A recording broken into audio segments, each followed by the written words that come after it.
Good afternoon and welcome again to This Week in Plymouth. I am your host, Derek Brindisi, Town Manager. And this afternoon we have a new guest with us, Michelle Bratti, the Director of the Center for Active Living, also known as CAL, correct? Correct. Thanks for coming, Michelle. Thanks for having me. Yeah, absolutely. It's a pleasure to be here.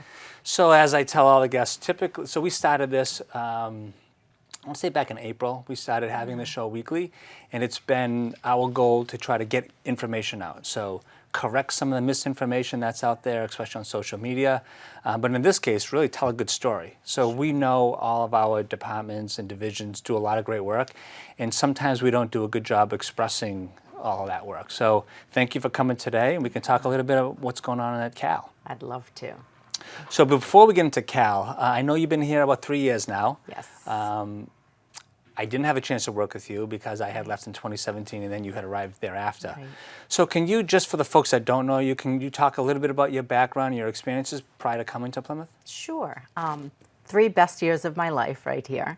But prior to coming here, I was a therapist by trade. So a licensed clinician dealing mostly with trauma-based children, families, grandparents, doing a lot of therapeutic work. Loved it. It was amazing. Decided after about 28 years, I was done doing diagnostic work and it was time for a change. Really loved my town, wanted to contribute to my town, didn't know how or in what way, and saw an opening for the Center for Active Living as a social outreach worker, applied, got that job. 2 months later, the director position was open and I was kind of talked into applying for it. I said no, P.S. But I did. Obviously, here I sit, and it was the best decision I ever made. Yeah, wow, that's great. So you started as a town's social services coordinator. Yes. And then a few months later, you had the opportunity to become director. Yes. So that's great. It was quick. It was great. Very quick. That doesn't typically happen in Fast municipal work, but Right. you know, we appreciate having you. So thank you for all that you do. Of course. So just a little bit about my background. I actually worked for the city of Worcester for 15 years under a Health and Human Services organization.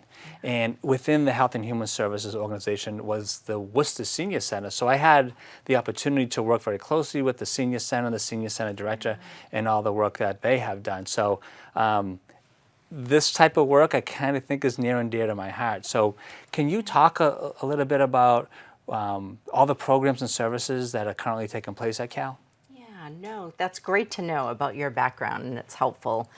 Seniors, Plymouth, you know, we are, as you know, and everybody knows, Plymouth is such a large town.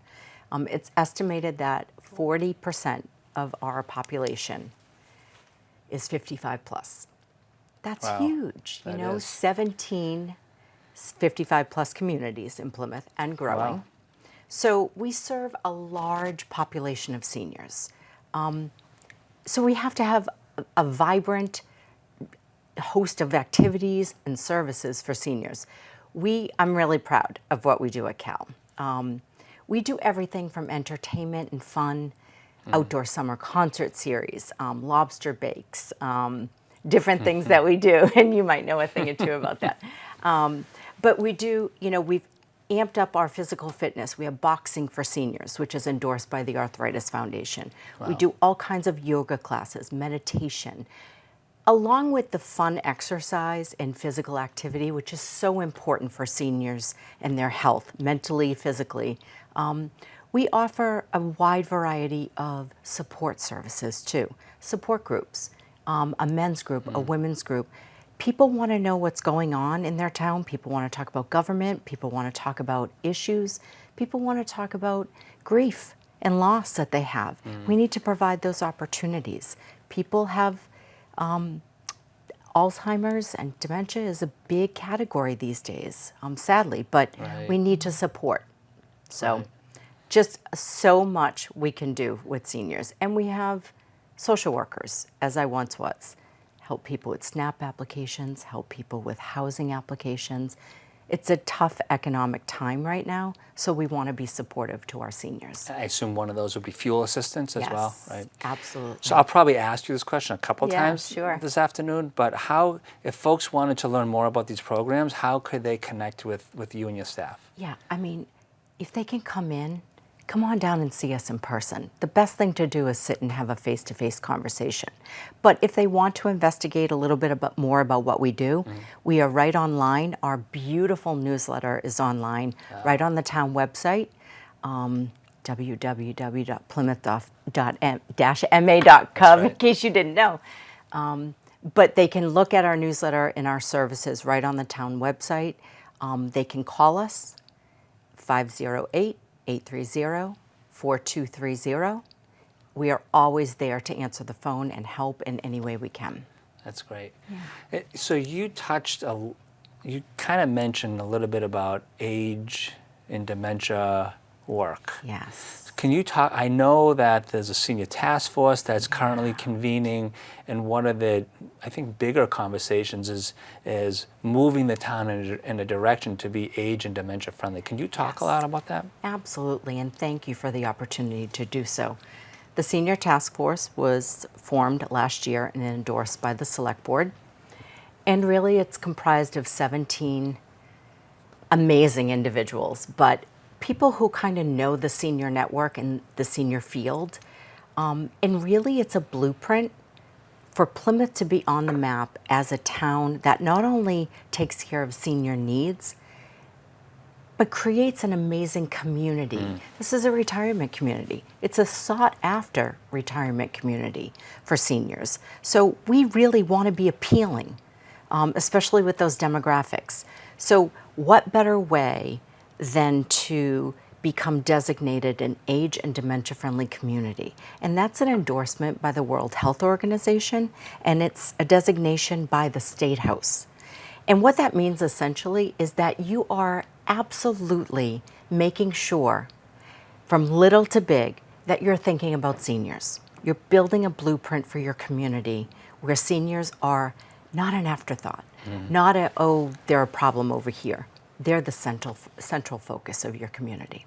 I think a lot of folks who aren't at that age yet, when they think of seniors, they think of them, well, they're already being taken care of. They're already being taken care of in long-term care facilities, maybe nursing homes.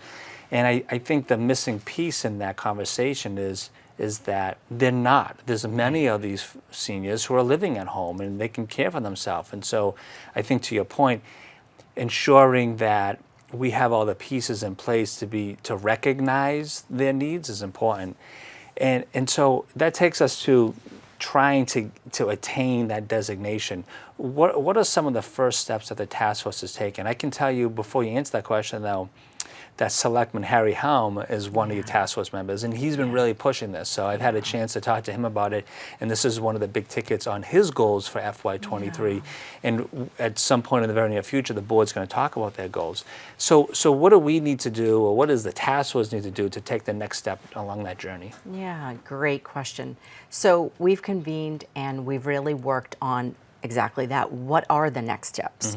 So the first thing we need to do, besides identifying exactly what is age and dementia friendly, which we did have the state come down and talk to us about that, so we feel really, really energized by this process, there has to be a needs assessment. Okay. And it's not just any needs assessment. It has to be a comprehensive town-wide needs assessment specifically for seniors, and it's done by a gerontologist facility. UMass Boston, in this case, is an example of one that does it for several communities. It takes about 9 months to a year to complete, but it's really focused on asking all of the seniors in your town, what do you want? I can, as Director of Elder Affairs, I can project what seniors want. I don't want to tell you what seniors want. I want the seniors to tell this community what they want. And then from there, you take those recommendations and you implement plans that are unique to your town. So we want Plymouth to speak, and we want to listen, and then we want to become what they need. Gotcha. And so once we go through that process, we engage our residents. I assume we'll be engaging a lot of our community partners, right? I would imagine, like the hospital, some of our nonprofit agencies, some of the coalitions that have been gathering to have these types of conversations. Does this give us the opportunity? Are there state grants that, because I know there's a lot of programs in Massachusetts that once you get a certain designation, like for example, if you do an ADA transition plan, you are now able to then submit applications for money to implement some of these ideas. Does this program come with any dollars and cents? Bingo, exactly. Yes. Once we have this designation, it opens up because there are 9 tenants. Think of it like a Okay. circular thing. So there's 9 umbrella categories. What does age and dementia friendly cover?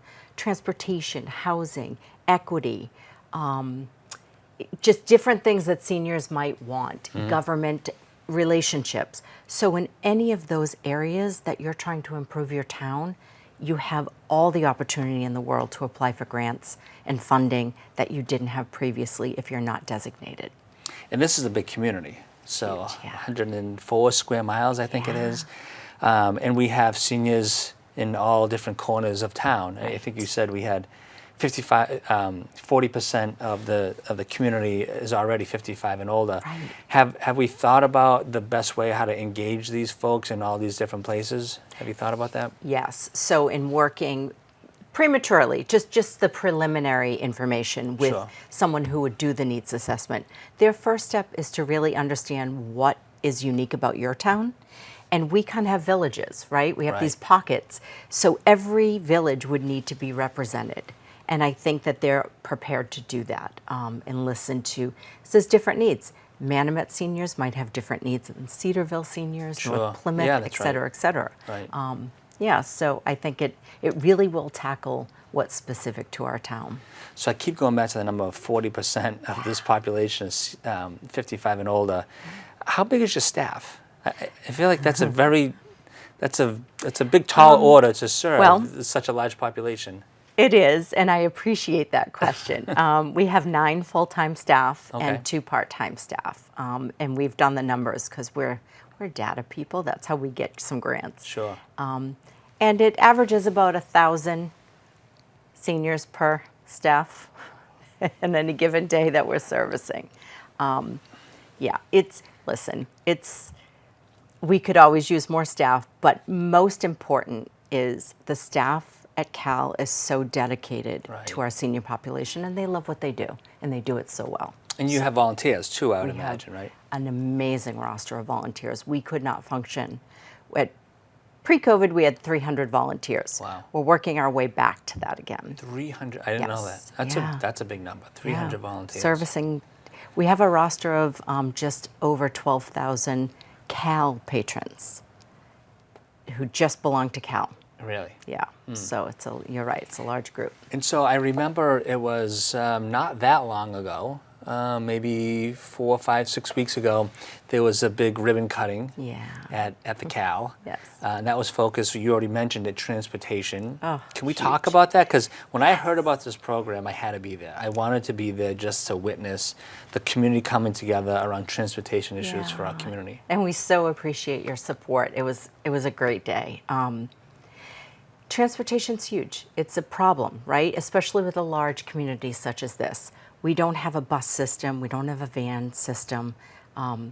I always say if someone had dropped a van down in front of the parking lot and said, here's the keys, here you go, I'd be most appreciative. Yeah, right. But it wouldn't solve the problem of a town this size. We needed to engage in a partnership to make transportation happen. It's just a needle in a haystack so far. But we partnered with GATRA, On Demand, and Taking People Places, which is a nonprofit. We had a donation, a beautiful donation at Cal for $5,000 to start I this remember. program. Yeah, that's right. Taking People Places matched that grant. And in essence, we're paying GATRA to transport seniors from anywhere in Plymouth, from their home to our facility and back home. Because we want seniors to be able to engage in all these amazing services and programs we have. They didn't have a way to do that before. And I remember the data point you had thrown out there. So that ribbon cutting was on a Friday. I think you had started the Cal Express, right? Yep. A few days Nice. prior. And then for the 3 or 4 days prior to that, you had already transported, I think it was over 100 Yes. requests. Yes. So that was, that was in a very short window. So do we have any new numbers as far as how many folks you transported since? We do. So that time you were speaking of was just under 3 weeks total. Okay. And it was 142 seniors. A month later, for 4 week, we transported 192. So we increased by 50 in 1 week. Wow. And I'm waiting for July numbers. Those were June numbers. So it's successful, to say the least. And I don't know if you know this, but I'm going to put you on the spot. Okay. So for other senior centers throughout the state, I'm sure some of them have transportation. But to me, I feel like this is what you guys are doing at the Cal really could be like a best practice in Massachusetts. Yes. And I'm just interested in, are you state officials watching what you guys are doing? Because I think it's really exciting work. Thank you. They are. We did receive, as you remember, Senator Moran gave us a citation for this transportation program from the Senate. We were super proud about that. But it is, and I'm actually speaking at the Massachusetts Council on Aging conference in the fall about this type of program for there's small COAs that don't have funding for transportation and large COAs. So you have to, community partnerships are where it's at.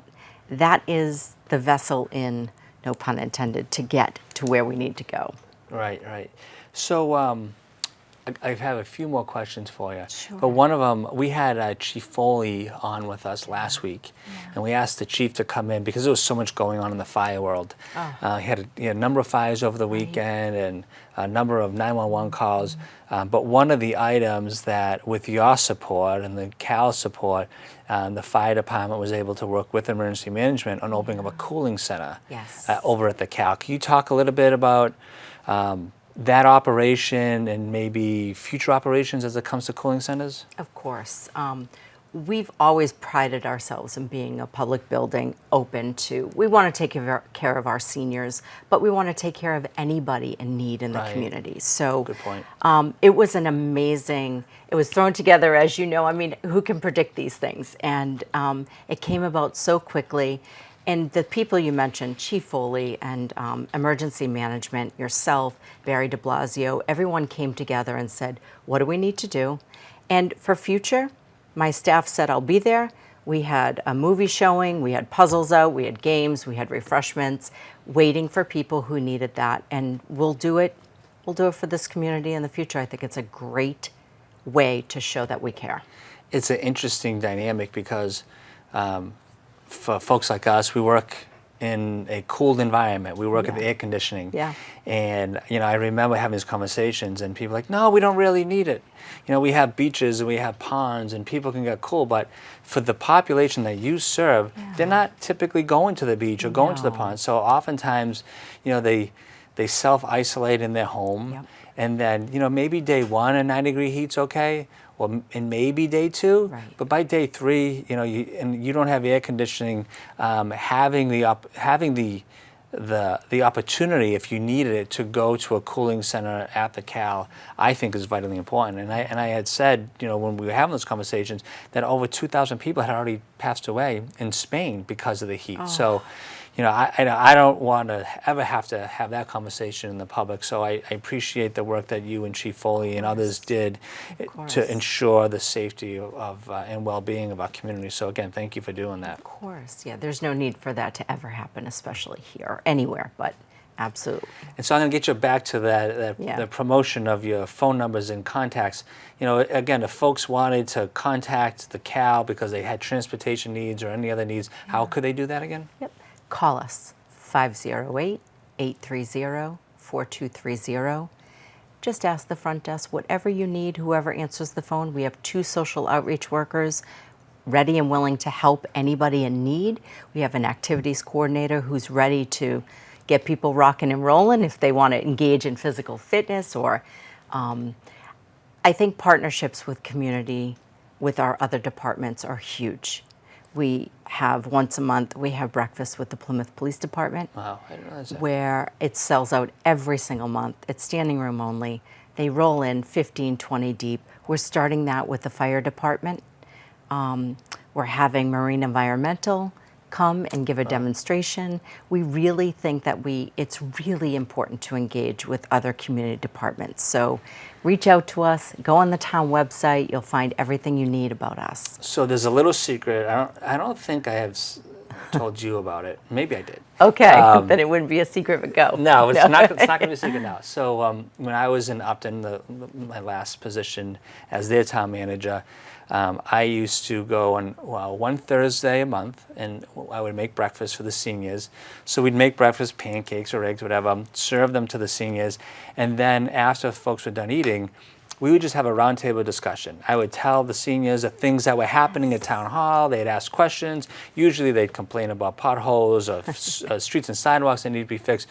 But I would take a lot of notes, and I would take that back, and I would send that information to our various departments, and they would follow up on it. So it became an opportunity for the seniors who attended that event to share their voice and give me feedback, so I could take that back to town hall as we make decisions. So I guess I'll put that out there if you ever want to have. Derek's making breakfast for you all.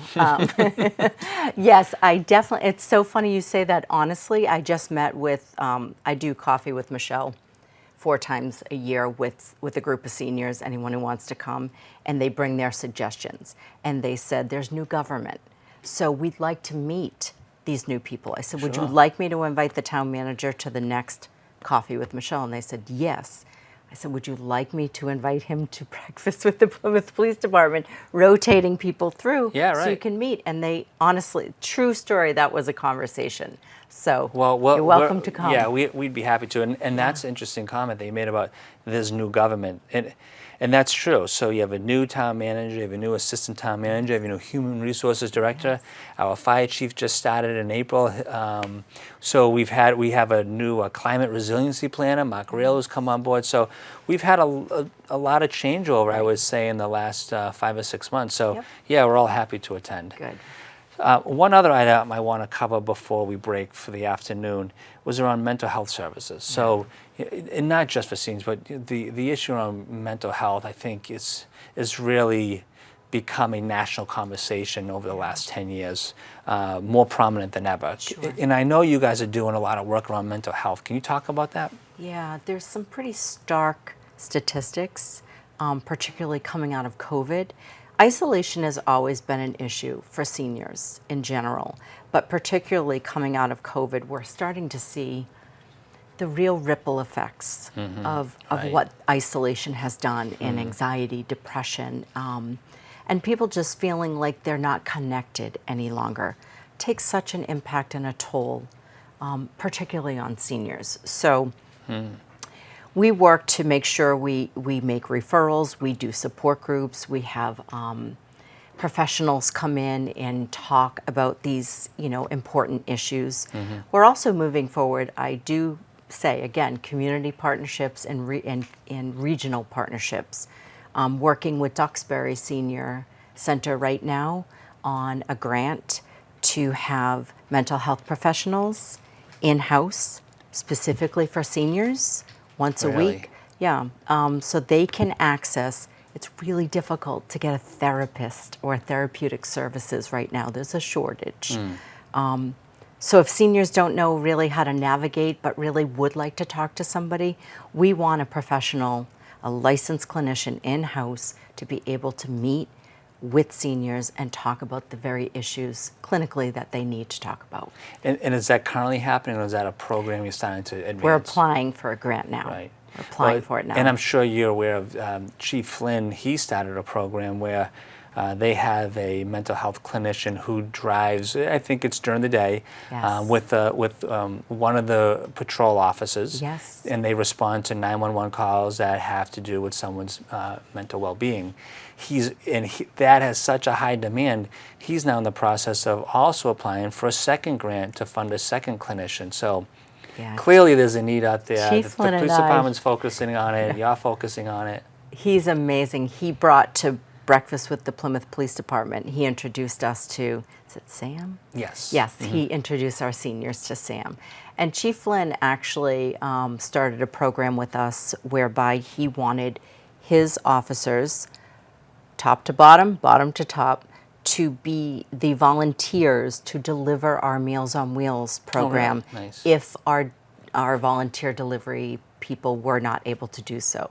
So we have officers rolling in and out all day, every day, taking routes and seeing seniors and giving them their meals. That's So community policing. that is You know, community that's- policing. He's you amazing. You hear about community policing all the time, and you never hear it to that Yeah. extent. So Yeah. that's It's great news. great. Yeah. Awesome.